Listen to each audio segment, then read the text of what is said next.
Fil-ġimgħat li għaddew One News vela kuntratt ta' infermiera mill-Pakistan li kienu qed jiġu mġela jħallsu 3,000 euro lil Crism Services Limited biex tirranġalhom għall-impjieg fl-Isptar Mater Dei. Din il-kumpanija hija mmexxija minn persuni ta' nazzjonalità Maltija. Meta l-każ ħareġ fil-beraħ, l-infermiera ma baqgħux jintalbu biex iħallsu l-flus meta jiġu Malta.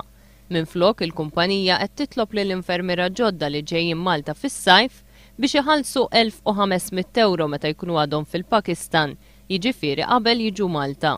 Biex iħallsu din is-somma l-infermiera li jaqilgħu biss mal-200 euro fix-xahar iridu joħorġu paga ta' madwar 7 xhur.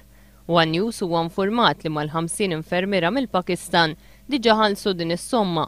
Bil-kumpanija Crism diġà daħlet 75,000 euro.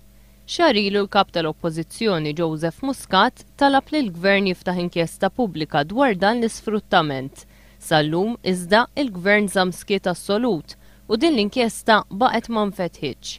Fil-31 ta' Mejju li għadda One News bat sensiela ta' mistoqsijiet lil Claudette Buttigieg, l-uffiċjal responsabbli mill-komunikazzjoni fil-Ministeru tas-Saħħa.